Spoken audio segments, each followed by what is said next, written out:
ರಾಜ್ಯದ ಜನತೆಗೆ ಶೀಘ್ರದಲ್ಲಿ ಸಾರಿಗೆ ಸಂಸ್ಥೆಗಳು ದರ ಏರಿಕೆಯ ಬಿಸಿಯನ್ನು ಮುಟ್ಟಿಸಲು ಸಜ್ಜಾಗಿವೆ. ತೀವ್ರ ಆರ್ಥಿಕ ನಷ್ಟ ಹಾಗೂ ಡೀಸೆಲ್ ದರ ಏರಿಕೆಯಿಂದ ತತ್ತರಿಸಿರುವ ಕೆಎಸ್ಆರ್ಟಿಸಿ ಮತ್ತು ಬಿಎಂಟಿಸಿ ಸೇರಿದಂತೆ 4 ಸಾರಿಗೆ ನಿಗಮಗಳು ಬಸ್ ಟಿಕೆಟ್ ದರವನ್ನು ಭಾರಿ ಪ್ರಮಾಣದಲ್ಲಿ ಹೆಚ್ಚಿಸಲು ಮುಖ್ಯಮಂತ್ರಿ ಡಿಕೆ ಶಿವಕುಮಾರ್ ಅವರಿಗೆ ಅಧಿಕೃತ ಪ್ರಸ್ತಾವನೆಯನ್ನು ಸಲ್ಲಿಸಿದ್ದಾರೆ. 4 ಸಾರಿಗೆ ನಿಗಮಗಳು ಪ್ರತ್ಯೇಕವಾಗಿ ದರ ಪರಿಷ್ಕರಣೆ ಬೇಡಿಕೆ ಇಟ್ಟಿದೆ. ಬೆಂಗಳೂರು ಮಹಾನಗರ ಸಾರಿಗೆ ಸಂಸ್ಥೆಯು ಟಿಕೆಟ್ ದರದಲ್ಲಿ ಬರೋಬ್ಬರಿ 44% ರಷ್ಟು ಏರಿಕೆ ಮಾಡಲು ಪ್ರಸ್ತಾಪವನ್ನು ಮಾಡಿದೆ. ಕರ್ನಾಟಕ ರಾಜ್ಯ ರಸ್ತೆ ಸಾರಿಗೆ ಸಂಸ್ಥೆಯು ಟಿಕೆಟ್ ದರವನ್ನು 33% ರಷ್ಟು ಹೆಚ್ಚಿಸಲು ಅನುಮತಿಯನ್ನು ಕೋರಿದೆ. ಇದರೊಂದಿಗೆ ಕಲ್ಯಾಣ ಕರ್ನಾಟಕ ಮತ್ತು ವಾಯುವ್ಯ ಕರ್ನಾಟಕ ಸಾರಿಗೆ ಸಂಸ್ಥೆಗಳು ಸಹ ದರ ಏರಿಕೆಗೆ ಒತ್ತಾಯವನ್ನು ಮಾಡಿದ್ದಾವೆ.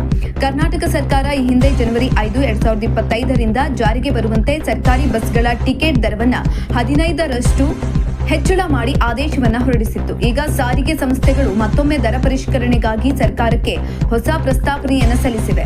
ಸಾರಿಗೆ ನಿಗಮಗಳು ದರ ಏರಿಕೆಯನ್ನು ಸಮರ್ಥಿಸಿಕೊಳ್ತಾ ಇದ್ದು, ತಕ್ಷಣವೇ ಈ ಕ್ರಮ ಕೈಗೊಳ್ಳದಿದ್ದರೆ ಸಂಸ್ಥೆಗಳು ಸಂಪೂರ್ಣ ಆರ್ಥಿಕ ಸಂಕಷ್ಟಕ್ಕೆ ಸಿಲುಕಲಿವೆ ಅಂತ ಸಿಎಂಗೆ ಮನವರಿಕೆಯನ್ನು ಮಾಡಿಕೊಡಲಾಗಿದೆ.